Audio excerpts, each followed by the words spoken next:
Bismillahirrahmanirrahim. Assalamualaikum warahmatullahi wabarakatuh. Alhamdulillah allazi akramana bil iman wa azana bi Islam. Ya. Alhamdulillah allazi akramana bil iman wa azana bil Islam wa rafa'na bi ihsan. Wassalatu wassalamu ala nabiyina sayyidina Muhammadin wa ala alihi wassahbihi wassalam wassalim tasliman katsira. Raditu billahi rabba wa bi islami dina wa bi Muhammadin nabiyya wa rasula, amma ba'du. Raditu billahi rabba wa bi islami dina wa bi Muhammadin nabiyya wa rasula. Hadratal muhtaramin summa ila hadratil kiram min jami'i sayhina ayuhal mukarramin sahibal fudala allazi yahduruna fi haza masjid jami'al manan hafidakumullah wa ri'akum wa zadanallahu ilman wa khirsa. Insyaallah subuh ini kita kupas tentang keutamaan masjid. Jadi dalam kajian hari ini nih saya menasehati diri sendiri, karena bicara soal masjid itu nyangkut nih ke amal saya gitu. Jadi harus menasehati diri sendiri nih.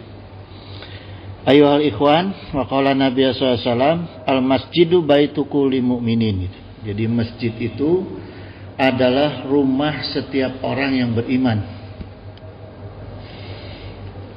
Wa qala aidan an Sayyidina Utsman qala sami'tu Rasulullah sallallahu alaihi wasallam yaqulu man bana masjida lillahi, siapa yang membangun masjid dengan ikhlas karena Allah, banallahu lahu fil jannati mislahu, maka Allah akan membangunkan untuknya yang sama dengan di surga. Jadi jamaah, kuburan kita itu kan kotor, sempit, pengap. Kalau kita ingin nyaman pakai AC, ya jariah masjid AC. Kalau kita pengen punya dampal yang enak, kasur yang enak dikubur, jariah karpet untuk masjid. Pokoknya apa yang kita inginkan, kenikmatan di alam kubur itu nanti wujudkan dengan jariah kita kepada masjid. Nah, kemudian seperti apa pentingnya ibadah di masjid? Wa qalallahu ta'ala An-Nur ayat 36, fi buyutin azinallahu, bertasbihlah di masjid-masjid Allah yang diperintahkan anturfa'a, jadi untuk dimuliakan. Jadi ini perintah Allah kita memuliakan masjid. Wa yuzkara fi asmuhu, dan di dalam masjid itu kita menyebut nama Allah. Yusabihu lahu fiha bil guduwi wal asoli gitu. Baik di waktu pagi dan di waktu sore gitu. Ya, itulah cara kita memuliakan masjid. Imaratul masjid gitu. Ya. Wa qala Allah ta'ala aidan zalika wa may yu'addim sa'airallahi gitu. Jadi Allah itu perintahkan, siapa yang mengagungkan syiar-syiar Allah, fa innaha min taqwal qulub, maka sesungguhnya itu timbul dari ketakwaan hati. Jadi ketika kita mengisi masjid ini dengan zikir apa itu, Allah lihat ya, kita itu ada ketakwaan di dalam hati. Itu yang Allah nilai. Jadi setelah sholat berjamaah di masjid, jangan langsung durcep gitu. Ya. Biasakan berzikir apa gitu. Wa qala Nabi sallallahu alaihi wasallam, "Idza ra'aitumur rajula ya'tadul masajida" gitu. Kalau kalian semua melihat seorang laki-laki yang kebiasaannya itu datang ke masjid, fashhadu lahu bil imani, maka saksikanlah bahwa dia itu adalah orang yang beriman. Jadi salah satu ciri iman kita ke masjid iman kita itu ya, yang Allah dan Rasulnya itu menilai keimanan kita itu di mana kita suka ke masjid gitu, ya. Nah, kemudian yang menjadi saksi ini adalah orang-orang takwa. Artinya yang menyaksikan orang yang ke masjid itu harus orang yang sama-sama ke masjid. Ulah nungguan di gerbang masjid. Ya, harus sama-sama datang ke masjid gitu. Itu jamaah. Nah, kemudian gini. Ada hal yang penting di antaranya yaitu menjaga keutamaan, menjaga kebersihan masjid, ya. Sehingga masjid menjadi keutamaan gitu. Karena saya banyak tuh jamaah di daerah itu mau sholat karpetnya ngeres gitu ya, kotor. Nah itu tidak menjaga keutamaan masjid, ya. Karena gini jemaah, dalam kitab Lubabul Hadis disebutkan man akhraja qazaratan minal masjidi, siapa yang mengeluarkan kotoran dari masjid biqadri mayaduru fil aini gitu, dengan seukuran yang bisa dipandang oleh mata. Jadi misalnya kalaupun ada plastik atau apa yang kecil-kecil yang bisa dilihat oleh mata itu, akhraja lahu ta'ala min adami zunubihi gitu. Jadi perintahnya Rasulullah SAW itu Allah akan mengeluarkan dosa-dosa besar dari dirinya. Jadi semakin banyak kita membersihkan masjid, apa yang kita lihat, jadi jangan dibiarkan ya mah. Ya, kalau kita makan di dalam masjid, apalagi tuh ada remeh apa, ambil, jangan dibiarkan. Jangan gampang nanti ada yang bersihin, nggak gitu, ya. Itu kita sendiri yang harus ikut membersihkan masjid gitu, karena itu nanti dosa-dosa besar kita ini bukan dosa kecil ya, dosa besar ini yang dihapuskan oleh Allah. Wa qala Nabi SAW, man akhraza azaminal masjidi banallahu lahu baitan fil jannati. Siapa yang mengeluarkan kotoran dari masjid, Allah akan bangunkan rumah di surga. Gitu. Ya. Jadi diantaranya itu jemaah. Yang ketiga, siapa yang menjaga kebersihan masjid itu akan mendapatkan kedudukan yang mulia di sisi Rasulullah SAW nanti, ya, di akhirat gitu. Jadi ada riwayat dari hadis Imam Bukhari Muslim, muttafaqun alaih, diriwayatkan oleh Abu Hurairah, fi qissalatil mar'atil latikanat taqumul masjid gitu, ya.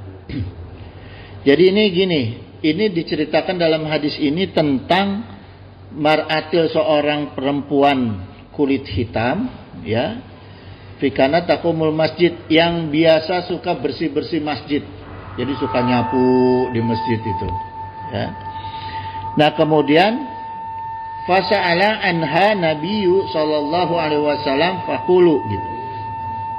Nabi SAW bertanya tentang perempuan itu, ya. Jadi satu ketika Rasulullah SAW itu ke masjid, nggak ketemu sama perempuan itu gitu. Karena biasanya setiap hari Rasulullah melihat dia nyapu di masjid gitu, ya. Ketika ditanya kepada sahabat kemana perempuan itu, kemudian dijawab oleh sahabat, matat faqala, ya, matat ya Rasulullah faqala gitu. Kemudian dia itu telah meninggal ya Rasulullah gitu, ya. Faqala, maka Rasulullah SAW, afala kuntum azantu muni gitu. Kenapa kalian tidak memberitahu aku? Jadi Rasulullah tanya, kok meninggal nggak dikasih tahu Rasulullah? Apa karena dia cuma seorang tukang sapu masjid? Apalagi kan bahulama nyapu-nyapu masjid nggak ada ongkosnya, itu kesadaran sendiri, ya. Apakah karena dia seorang wanita yang berkulit hitam gitu, ya? Itu yang ditanya oleh Rasulullah SAW. Maka dalam hadis ini disampaikan faka'annahum sogoru amroha gitu. Jadi Rasulullah itu marah kepada para sahabat karena seakan-akan para sahabat itu meremehkan perempuan itu, ya. Faqala, kemudian Rasulullah SAW berkata, dulu nil ala qabriha fadaluhu gitu. Tunjukkan kepada aku kuburnya perempuan itu, ya. Fasholla 'alaiha, maka Rasulullah SAW menyolati perempuan itu.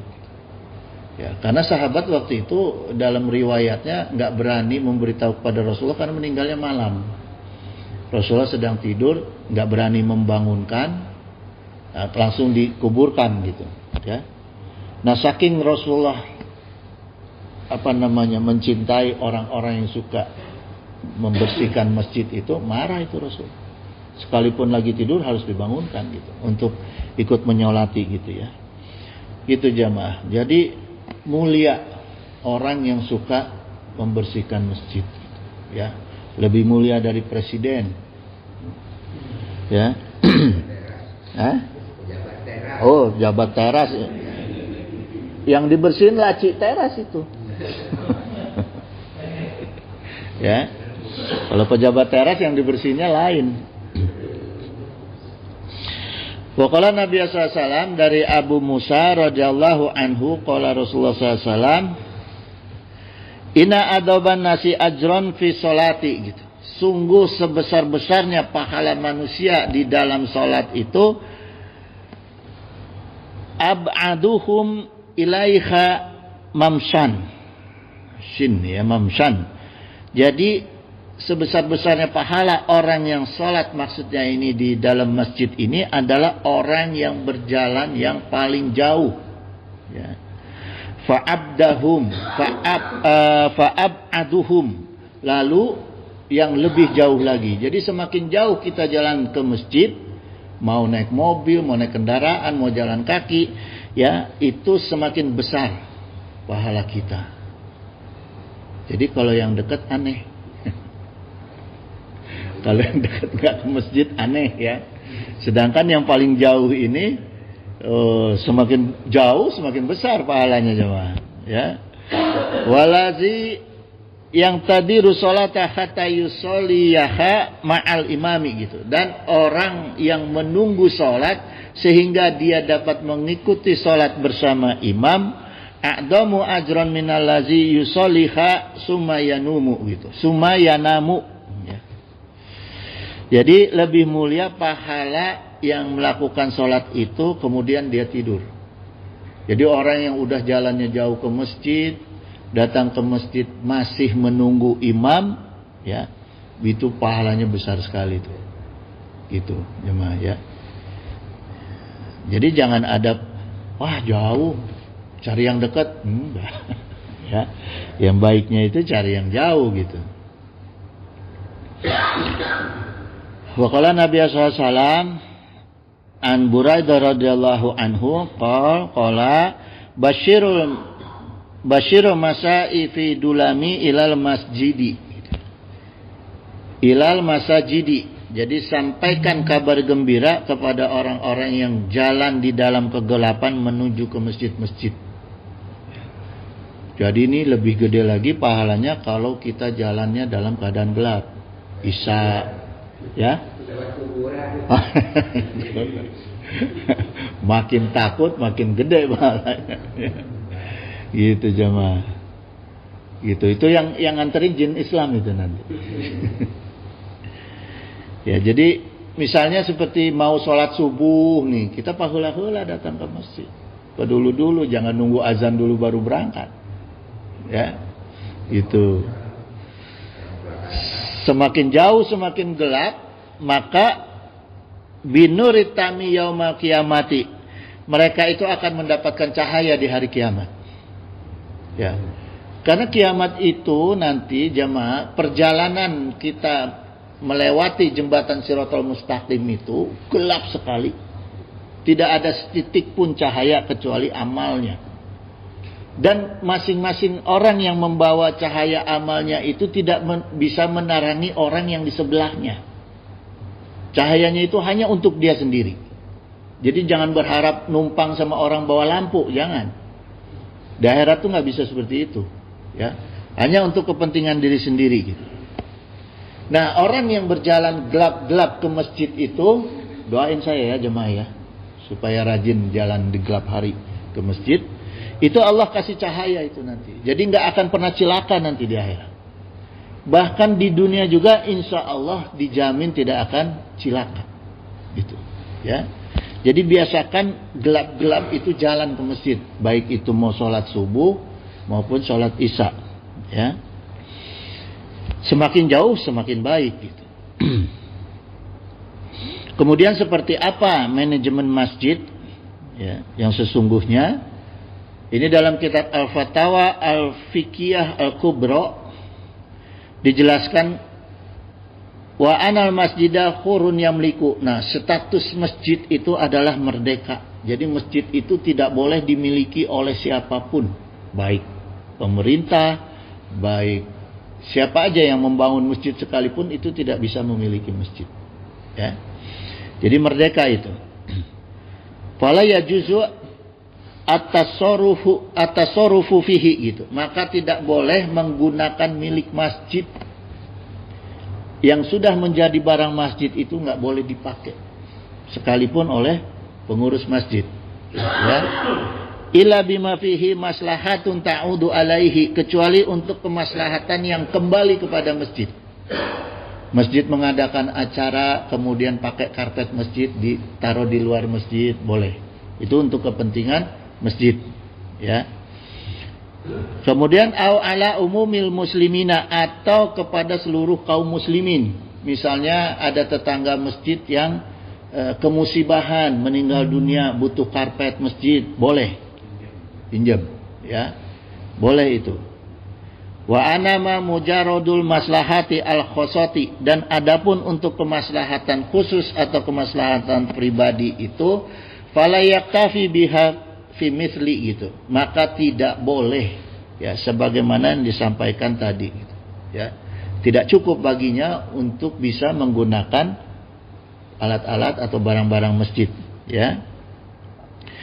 Zalika fattadoha annahu la yajuzu gitu. Yang demikian itu sungguh jelas tidak bolehnya menggunakan milik masjid. Ilal lil maslahati al khosati bil masjidi gitu. Kecuali khusus untuk kemaslahatan masjid, ya. Awil amati li umumil muslimina gitu, atau kemaslahatan untuk seluruh umat muslim, ya. Yang kedua jamaah sekalian, ini dalam kitab Fathul Mu'in, wala yajuzu zustimalu husuril masjidi gitu. Tidak boleh menggunakan alat-alat masjid wala firashihi, dan karpet masjid, fil ghairi farshihi, di luar tempatnya. Jadi nggak boleh tuh. Selain ada kepentingan tadi, karpet masjid dikeluarkan untuk kepentingan khasah, kepentingan pribadi nggak boleh. Kita punya hajatan, pinjem karpet masjid, nggak boleh, ya. Kecuali kepentingan-kepentingan yang tadi, kemusibahan atau apa, ya. Tapi kalau kepentingan hajat jangan. Atau pinjem speaker. Janganlah, pokoknya barang-barang masjid janganlah, ya. Nah, kemudian jamaah, sekarang kita kupas status hukum wakaf dan uang kotak amal. Karena sumber dana masjid itu selain dari wakaf ada kotak amal, ya. Kotak amal itu tidak masuk menjadi bagian dari wakaf. Tidak sama kedudukan hukumnya dengan wakaf gitu.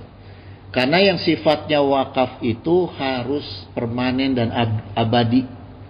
Sedangkan kotak amal itu kan namanya uang dipakai, habis, ketika dibelanjakan habis. Jadi tidak termasuk ke dalam wakaf, ya. Nah, dijelaskan dalam kitab Fathul Mu'in dalam bab wakaf, ya. Kitab Fathul Mu'in babun fil waqfi huwa lugatan. Jadi wakaf itu secara bahasa adalah al-habsu, ya. Artinya menahan. Gitu. Jadi wakaf itu barang-barang yang bisa ditahan, yang enggak habis. Itu wakaf, ya. Wa syar'an, sedangkan secara syara itu habsu malin yumkinu alin tufa'u bihi ma'a baqa'i ainihi gitu.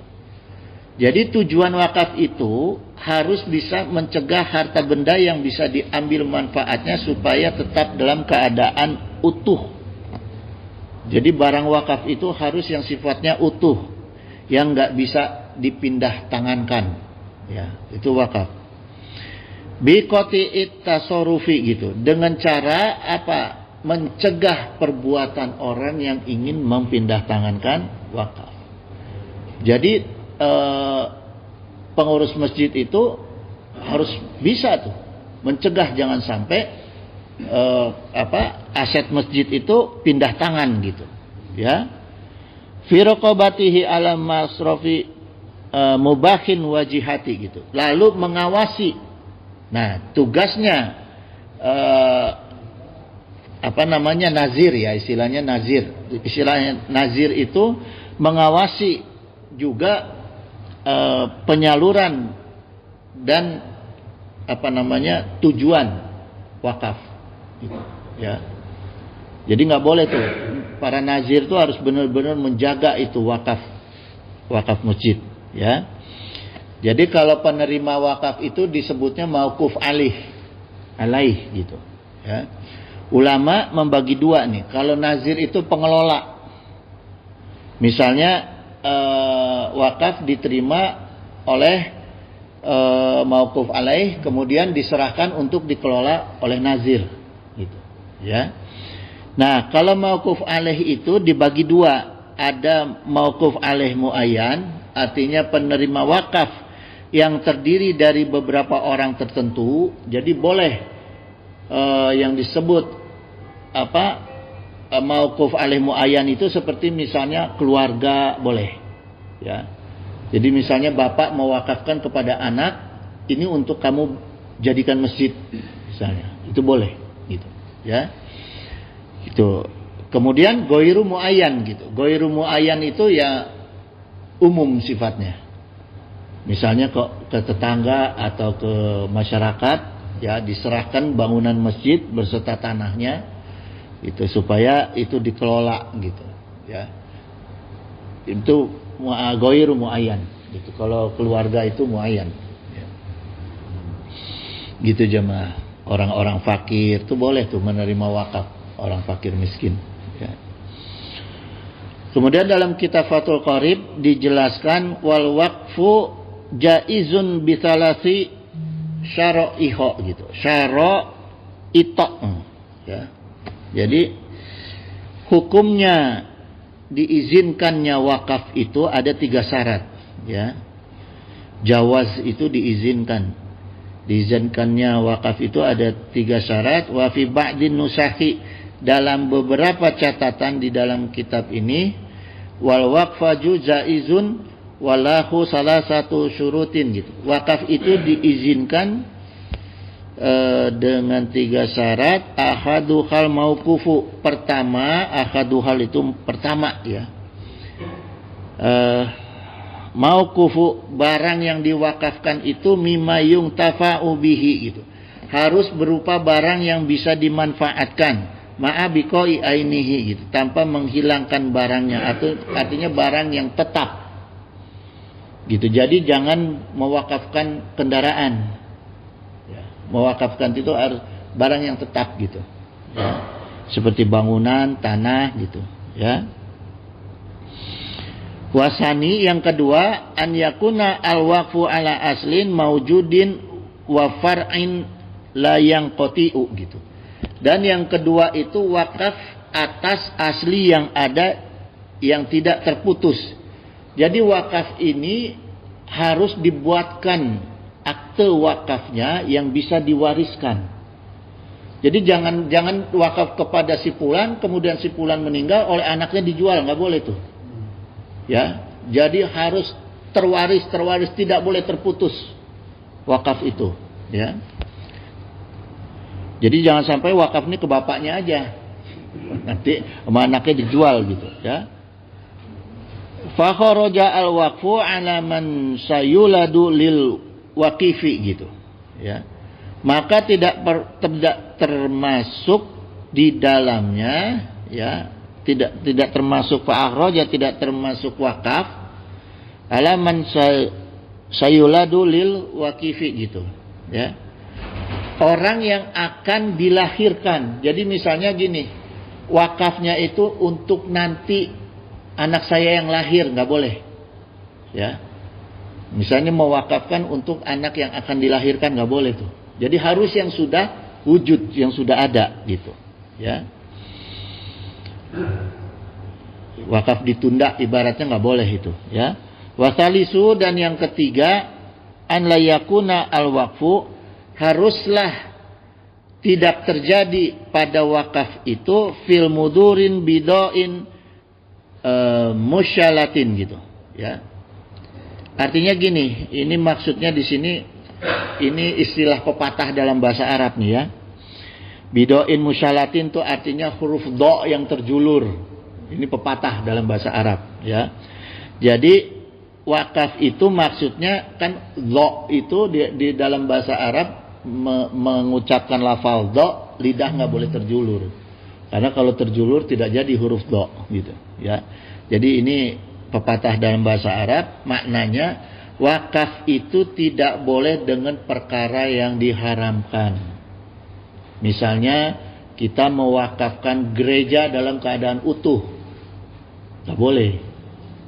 Jadi harus diwakafkannya itu, misalnya seseorang muslimin kaya ya membeli gereja, kemudian dirubah ke masjid. Jadi bukan dalam bentuk gerejanya, apalagi untuk dipakai ibadah orang kafir, nggak boleh. Ya. Artinya kita mewakafkan nih, ini saya punya tanah, punya rumah, saya wakafkan untuk orang-orang Kristen nih supaya bisa ibadah, nggak boleh itu. Ya, kalau mau ya dirubah, gitu. Disepakati untuk dirubah menjadi masjid, ibadah orang Islam. Jadi nggak boleh untuk ibadah orang-orang kafir. Ya, sarana ibadah orang kafir itu tidak boleh. Ai muharram. Jadi ai muharram itu maksudnya tegas itu adalah haram.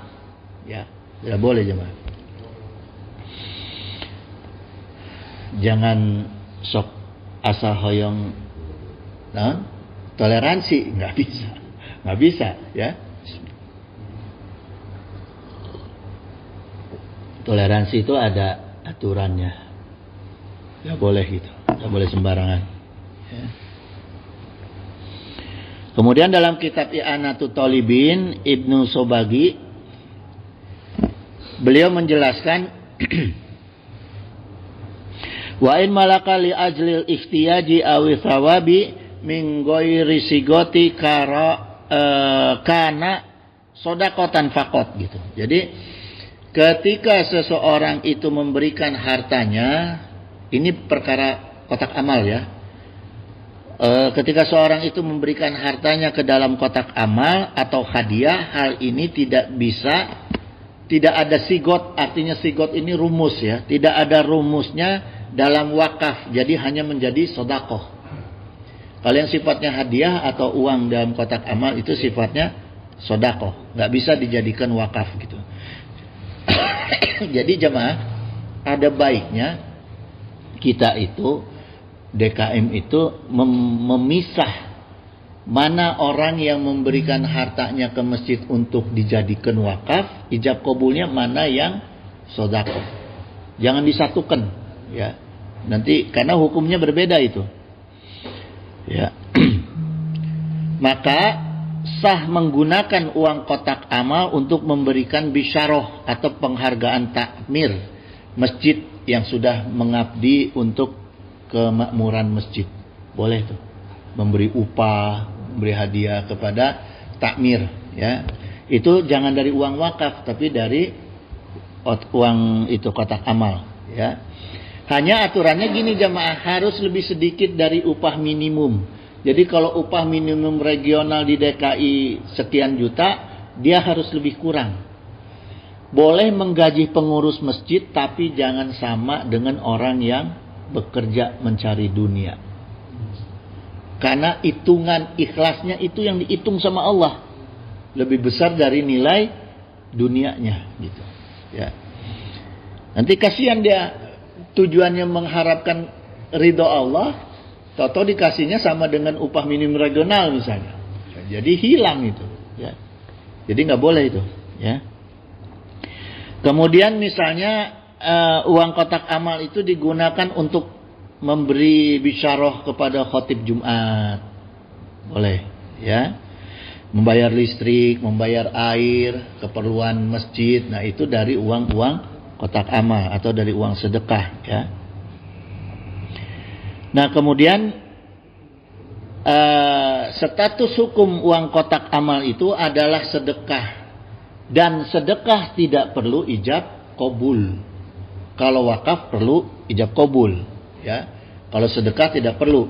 Jadi nggak perlu masukin uang ke kotak amal ijab qabul, nggak perlu. Langsung aja masukin, ya. Nggak usah ada kalimat gitu. Maka dalam kitab Fathul Mu'in wala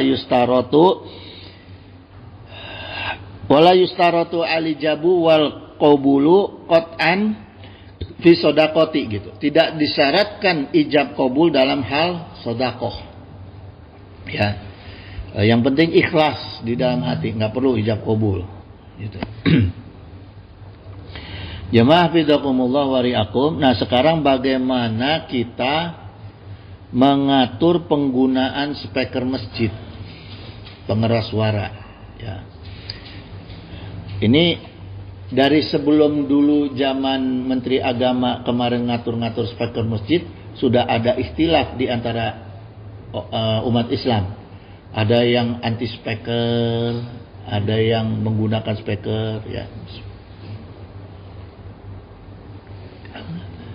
Jadi sekarang kita kupas apa sih sesungguhnya itu, ya, cara kita mengatur penggunaan speaker gitu. Apakah haram benar-benar atau enggak gitu. Nah, ini kan perlu dalilnya, perlu hukumnya gitu. Jadi Urwan bin Zubair, ini dasarnya, ya, dasar dalil, menceritakan gini. Ini beliau dapat cerita dari seorang wanita Bani Najjar. Karena baiti min atwali baitin haulal masjidi.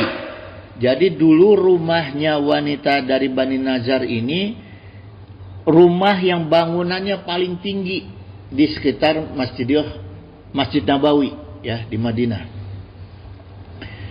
Jadi rumahnya dia ini yang bangunannya paling tinggi di dekat Masjid Nabawi itu.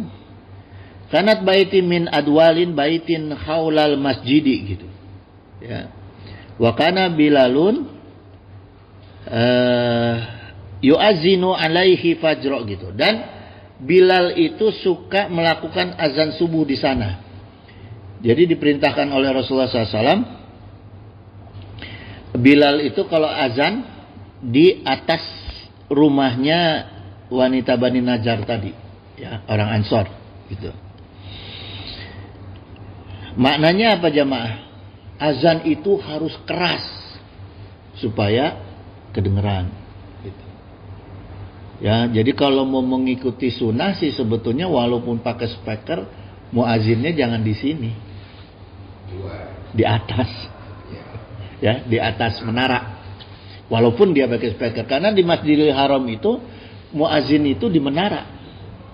Saya pernah lihat itu di lantai 3 itu ada pintu. Saya tanya itu memang untuk jalan lift muazin di atas. Walaupun dia pakai pengeras suara, itu sunnahnya. Di tempat yang tinggi gitu. Cuma kan sekarang ikhtilafnya boleh, yang penting suaranya keras gitu, ya.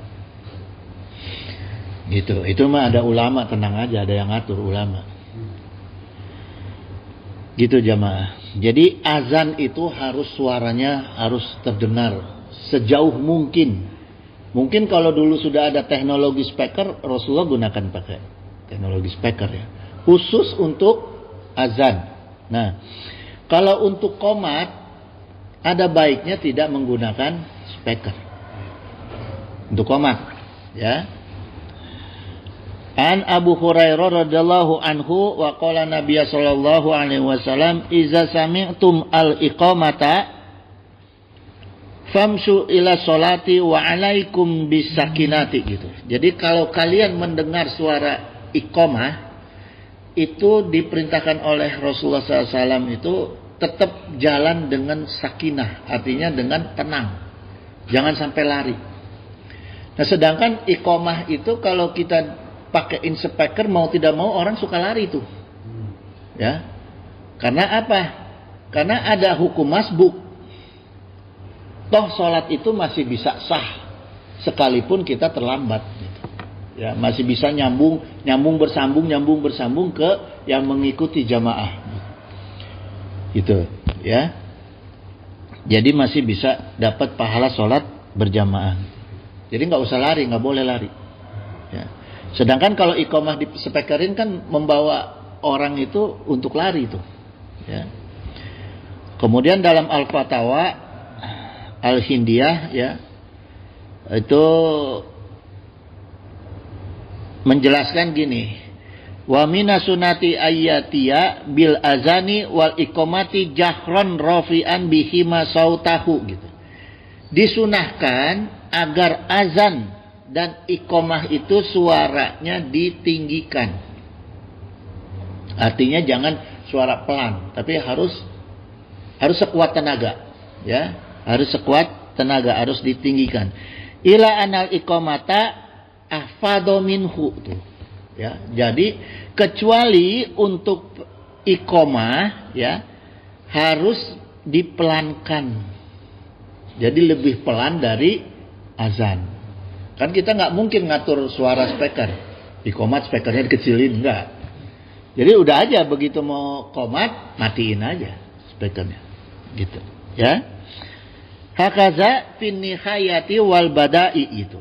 Demikianlah penjelasan dalam kitab An-Nihaya dan Al-Bada'i gitu. Jadi ini dalam dua kitab dijelaskannya, ya. Al-Fatawa Al-Hindiyah. Syarahnya Al-Fatawa Al-Hindiyah. Kemudian bagaimana hukum ibadah selain azan dengan speaker? Banyak ayat dan banyak hadis yang saya temukan untuk memerintahkan ya supaya memelankan suara dalam sholat, dalam zikir, dalam doa. Kadang suka ada masjid yang lupa matiin speaker tuh, karena qomatnya pakai speaker, jadi lupa matiin speaker. Suara imamnya pun kedengeran di speaker, ya, gitu karena lupa dimatiin gitu. Sedangkan ini perintah Allah, Al-Quran.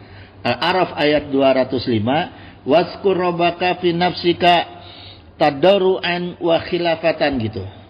Dan sebutlah nama Allah dalam hatimu dengan merendahkan diri dan rasa takut. Artinya ketika kita berdoa, berzikir, sholat itu harus merendahkan diri kepada Allah. Mungkin nggak kita merendahkan diri di hadapan menteri, di hadapan presiden, tapi kita teriak-teriak. Nyalutak di tangan. Ditawak, ditangkap sama SPM. Ya, nggak boleh jemaah. Apalagi ini kepada Allah. Gitu, ya. Jadi ada rasa takut itu bukan implementasinya itu wujud rasa takut bukan suara teriak-teriak gitu. Kita ngobrol depan presiden pakai speaker gini, wah tangkap. Ya gitu jemaah. Itu ke presiden, kalau ke Allah dicambok ke malaikat. kurang ajar kepada Allah. Ya.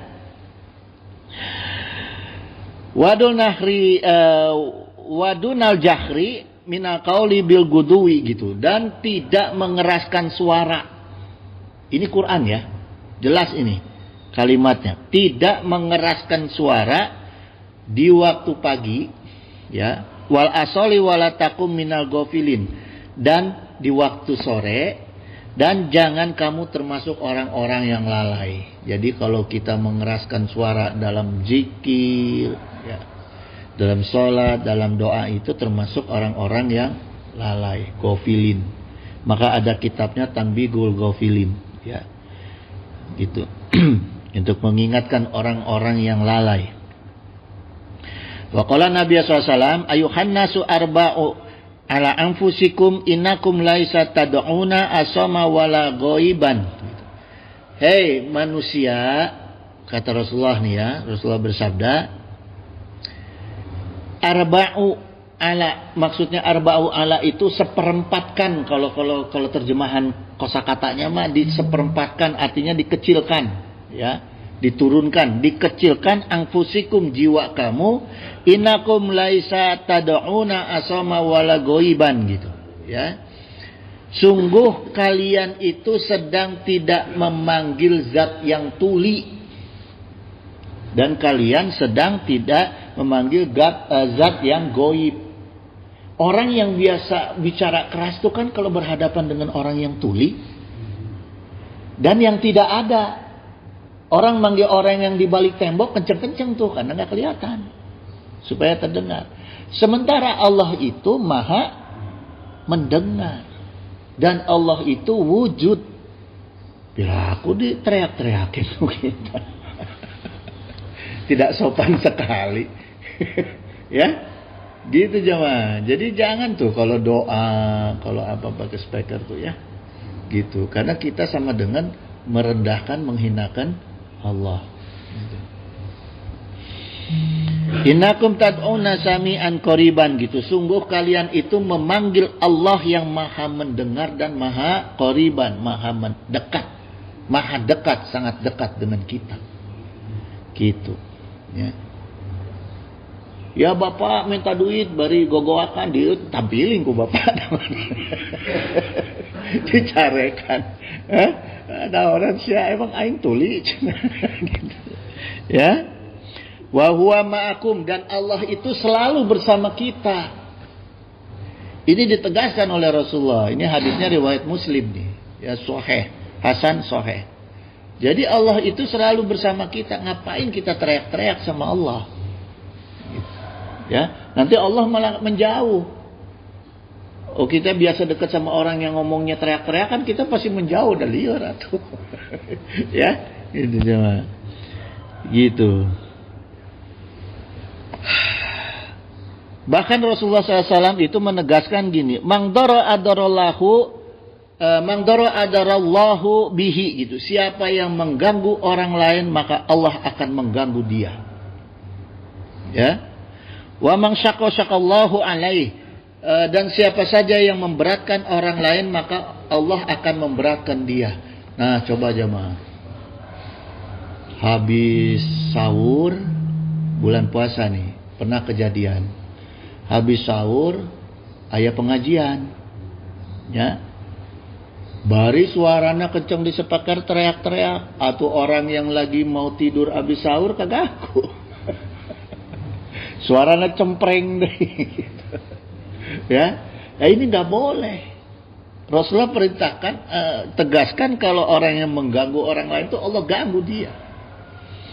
Kalau Allah yang udah ganggu dia, rezekinya bisa diambil. Ya, itu jamaah. Jadi hati-hati penggunaan speaker. Kalau azan boleh, sekencang apapun boleh azan. Ya, bahkan azan ini di seluruh dunia setiap waktu nggak pernah putus tuh. Ya, boleh azan. Karena apa? Mengingatkan waktu. Kalau qomat itu adalah supaya orang itu langsung masuk ke dalam waktu sholat. Persiapan untuk langsung masuk ke sholat gitu. Ya. Nah, ud'u rabbakum tadarruan wa khufyatan gitu. Berdoalah kepada Tuhan kalian dengan rendah hati ya. Maksudnya ini tadarruan wa khufyatan gitu. Maksudnya dengan rendah hati dan suara yang lembut gitu. Gimana bisa kedengaran lembut di speaker? Ya. Innahu la yuhibbul mu'tadina. Sungguh Allah tidak menyukai orang-orang yang melampaui batas. Nah, ini termasuk orang yang suaranya di aneh-aneh gitu ya, termasuk pakai speaker gitu. Man sama'a samallahu bihi. Siapa? Nah, ini jamaah. Man sama'a samahallahu bihi, ya. Siapa yang pamer, maksudnya ini. Siapa yang mendengarkan, ya. Mendengarkan amalnya supaya didengar orang lain, artinya pamer ini, ya. Jadi bahasa Arab menggunakan sama'a.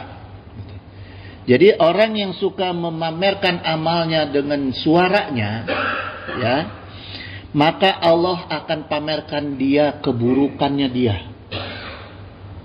Ya, ini punten-punten ya. Malam Jumat ngaji Yasin di speakeran, sebaiknya jangan.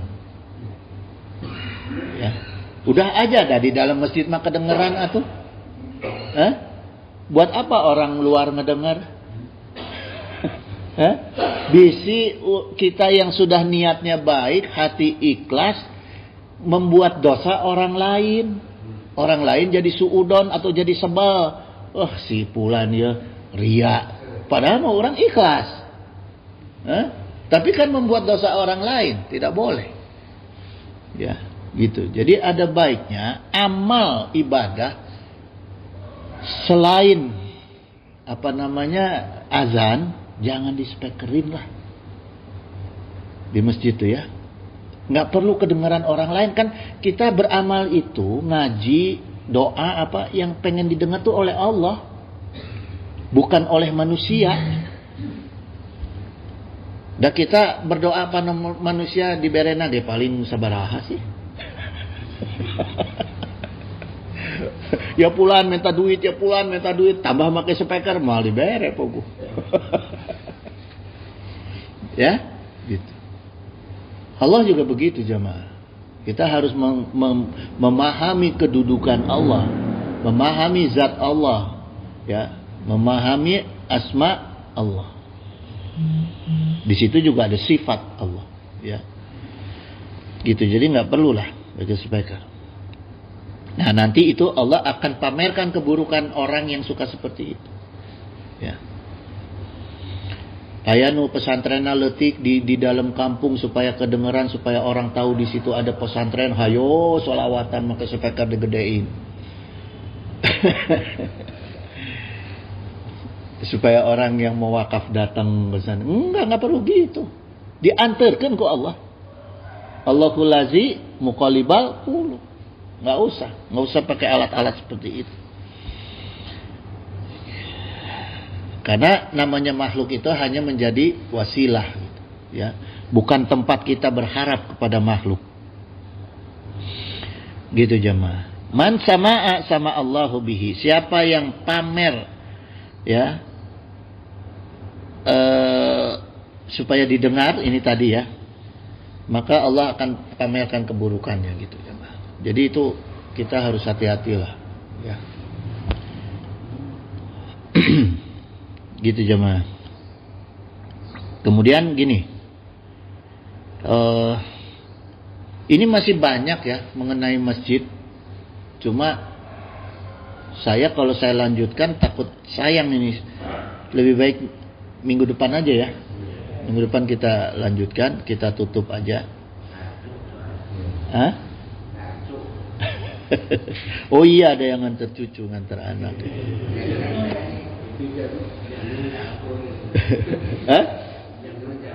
Nggak akur. Oh pantas, saya bilang kok saya nggak maju-maju ini. Jangan salah. Wallahul musta'in ala kulli halin, innahu sami'un qaribun mujibud da'wat wa yaqdi hajat. Subhanaka Allahumma wa bihamdika asyhadu alla ilaha illa anta astaghfiruka wa atubu ilaik. Wallahul muwaffiq ila aqwamit thoriq. Wassalamualaikum warahmatullahi wabarakatuh. Allahumma sholli wa sallim wa barik ala sayyidina wa syafi'ina wa habibina maulana Muhammad wa sallim wa radhiyallahu ta'ala an sadatina sabi sayyidina Rasulillahi ajma'in. Amin ya Allah ya mujibu da'wati sa'ilin. Allahumma anta rabbi la ilaha illa anta khalaqtani wa ana abduka wa ana ala ahdika wa wa'dika mastata'tu a'udzubika min syarri ma sana'tu wa bu'ulaka bi ni'matika alayya wa bu bi dzanbi faghfirli fa innahu la yaghfiru dzunuba illa anta. Allahumma ahina ala dinil Islam wa amitna ala dinil Islam wa nas'aluka imanan qawiyyan maqbulan fil hayati wa 'indal mamati wa ba'dal mamati wa na'udzubika minasyirk wa fisqi wa dalalati wa syirqi wa nifaqi birahmatika arhamar rahimin. Allahumma ighfir lana dzunubana wa liwalidayna warhamhuma kama rabbayana shaghira. Allahumma salimna wa walidina wa auladana wa ikhwanana wa ahbabana wa zawjatina min jami'i mahawin fid dunya wa akhirah wa ahwalihim istajib ya Allah ya mujibu da'wati sa'ilin. Allahumma hdina bi hudaka waj'alna mimman yushari'u fi ridaka wa la tuwalina waliyan siwaka wa la taj'alna mimman khalaka amraka wa asaka wa hasbunallah wa ni'mal wakil ni'mal maula wa ni'man nasir wa la haula wa la quwwata illa billahil aliyyil azim. Allahumma ja'al auladana imanan bika wa tasdiqan bi kitabika wa wafa'an bi ahdika wa tiba'an li sunnati nabika Muhammadin sallallahu alaihi wasallam. Allahumma ja'alhum salihina abidina ta'iina qa'imina bi ta'atika hafidina li amrika mustanibina linahika waj'alhum aminina salimina min afatid dunya wa azabil akhirah wa min fitnatihima wa fadihatihima innaka ala kulli syai'in qadir wa bi ijabati jadir. Allahumma la syahla ila ma ja'altahu syahlan. Allahumma tubbi fi taysyiri kulli asir fa innaka taysyiru kulli asirin alaika yasir was'aluka yusra wal mu'afata fid dunya wa akhirah. Allahumma inna nas'aluka rizqan thayyiban kasyiran wasi'an bi ghairi hisab. Allahumma la taslub minni ni'matan anta biha alayya. Allahumma inna nas'aluka salamatan fid din wa afiyatan fi jasad wa ziyadatan fil ilm wa barakatan fil rizqi wa taubatan qabla maut wa rahmatan indal maut wa maghfiratan ba'dal maut. Allahumma hawin alaina fi syakaratil maut wa najatan minan nar wa afiyatan inda hisab. Allahumma ighfir lana ya ghafur warhamna ya rahim.